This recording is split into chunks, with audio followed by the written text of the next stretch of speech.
ఏంటంటే నాకు తెలిసి ఇందాక వాళ్ళు కూడా చెప్పినట్టు 2003-4 వరకు కూడా ఒక స్టూడెంట్స్ వీసాస్ అంటే పెద్ద కాలేజీలకు వచ్చేవి 1,00,000 మందికి ఉండేది. వాళ్ళు కూడా జిఆర్ఈ, జిఎమ్యాట్లు, టోఫిల్లు ఇవన్నీ రాసి వెళ్ళేవాళ్ళమాట. ఆ తర్వాత అక్కడ కూడా చాలా కాలేజీలు వచ్చేసాయి. అవన్నీ కూడా ఈ స్కోర్స్ కూడా అడగట్లేదు. అనేక మంది వెళ్ళిపోతున్నారు. నేను 2 మేజర్ ఇన్సిడెంట్స్ జరిగినప్పుడు శాన్ ఫ్రాన్సిస్కోలో ఉన్నాను. శాన్ ఫ్రాన్సిస్కో వెళ్ళి ఇండియన్ కౌన్సిల్ జనరల్తో మాట్లాడటం కూడా జరిగింది. ఒకేసారి ఎయిర్పోర్ట్ నుంచే 14 మంది స్టూడెంట్స్ని వెనక్కి పంపించేశారు అన్నది. ఎందుకు పంపారు వాళ్ళు?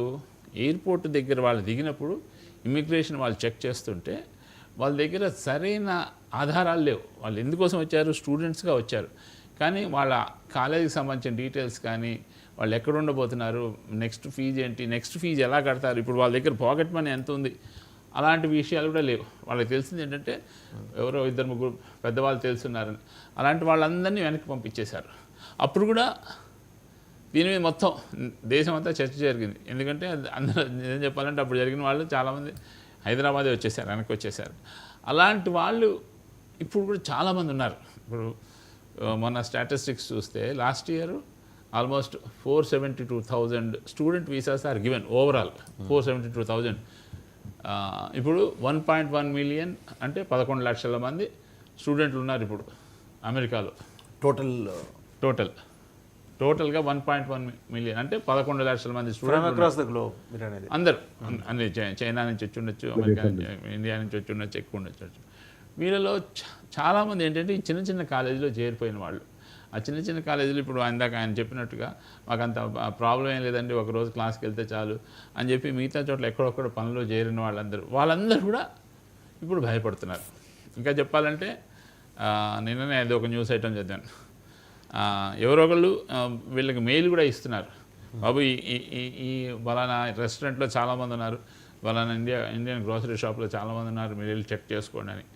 అలాంటి వాళ్ళు కూడా అలాంటివి జరుగుతున్నమాట. అందువల్ల ఏంటంటే చాలామంది స్టూడెంట్స్ మానేశారు, బయట చేసే ఉద్యోగాలు మానేసి వాళ్ళు ఇన్ఫ్యాక్ట్ నేను ఒక ఫేస్బుక్లో ఒక అమ్మాయి పెట్టింది, నా ఫేస్బుక్ అకౌంట్లో అన్నీ కూడా డిలీట్ చేశాను, పాత పోస్టులు అన్నీ కూడా తీసేశాను. ఎందుకంటే I understand they are observing social media accounts. కొందరు స్టూడెంట్స్ సోషల్ మీడియా అకౌంట్ చూసాను అనుకోండి, నేను అక్కడ పనిచేస్తున్నాను, ఇక్కడ పనిచేస్తున్నాను, మా రెస్టారెంట్లో ఈ ఫోటో ఆ ఫోటో పెట్టాను అనుకోండి, క్లియర్గా తెలిసిపోతుంది షీఈ్ వర్కింగ్ దేర్ అని. సో అలాంటివన్నీ కూడా తీసేస్తున్నా అని చెప్పారు. సో ఒక విధమైన భయం పడే వాతావరణం అయితే ఉన్నది. ఎవరికి ఉన్నది? అలా వెళ్ళిన వాళ్ళకి.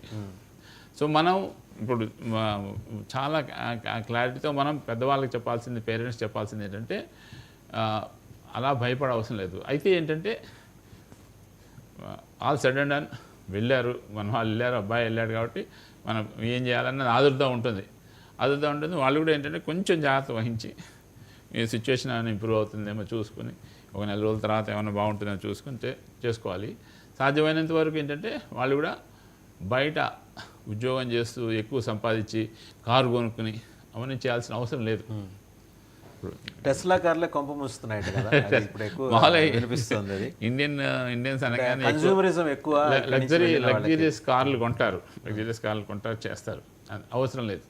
ఇప్పుడు అలా ఇప్పుడు ఈవెన్ మా అబ్బాయి ఉన్నాడు, మా అబ్బాయి కూడా అక్కడ వెళ్ళి రగ్గస్ యూనివర్సిటీ, మంచి యూనివర్సిటీలో చదువుకున్నాడు. కాలేజ్ చదివినంత వరకు ఏం కారు కొనుక్కోలేదు. ఇప్పుడు అలా డిసిప్లిన్గా ఉన్న వాళ్ళకి ఏ ప్రాబ్లం ఉండదు. అయితే ఆ ఫైనాన్షియల్ డిసిప్లిన్ తప్పి డబ్బులు వస్తున్నాయి కదా అని చెప్పి ఈ కార్లు కొనుక్కుని ఇంకేదైనా కొనుక్కుని చేసేవాళ్ళు ఉన్నప్పుడు కొంచెం ఇబ్బందికరమైన పరిస్థితి ఇప్పుడు వస్తాం. రైట్. డాక్టర్ రమేష్ గారు ఏమంటారంటే, చాలా సునిశ్చితంగా మీరు గమనిస్తున్నారు, మీ డైరెక్ట్ స్టూడెంట్స్ కూడా చాలా స్టేట్స్లో ఉన్నారు, వాళ్ళ నుంచి మీకు అంతున్న సమాచారం ఏంటి? See, firstly, I would like to put it on record my namaste to all the co-panelists for your expertise comments that I listened to. Vasudevan గారు, 12 లక్షల మంది వరకు ఇంటర్నేషనల్ స్టూడెంట్స్ అమెరికాలో ఉన్నారు సార్. అందుట్లో 3.5 lakhs వరకు మన ఇండియన్ స్టూడెంట్స్ ఉన్నారు. అందుట్లో ఒక 1,15,000-20,000 వరకు Telugu students must be there from both the states of Telangana and Andhra. ఇప్పుడు యాక్చువల్గా నేను ఇందాక కూడా చెప్పాను, I have been narrating it. అంటే కొన్ని తప్పులు మన వైపు నుంచి ఉన్నాయి, కొన్ని పొరపాట్లు అనాలా, తప్పులు అనాలా, డెస్పరేషన్ అనాలా, I don't know what kind of word that you wanted to use, you use it. See, when you are in the foreign land, you have to respect the law of the land. Having said that, I would like to also maintain this is the high time that respective governments, not only in the United States of America, but also in Andhra and Telangana, they have to we have to learn lessons from this particular episode. See, every 4 years, you will get a new president of the United States of America. It means there is a likelihood of chances of policy being changed.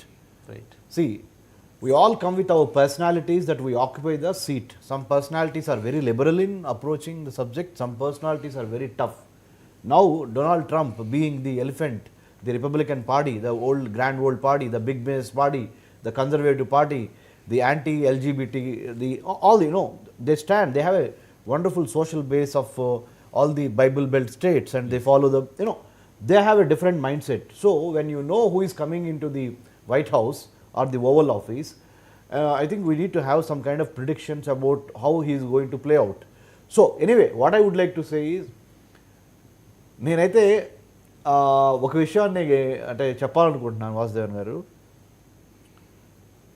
We should not treat illegal immigrants and students on the same level.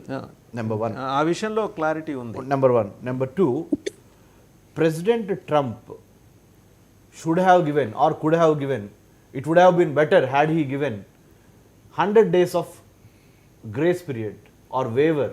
Hey guys, I'm not going to change overnight.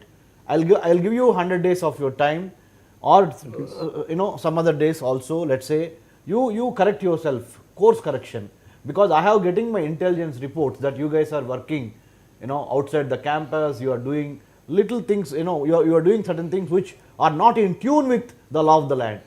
So that could have been a smoother, a diplomatic, or maybe a subtle way of correcting the course correction. Things wouldn't have come to this stage. But had he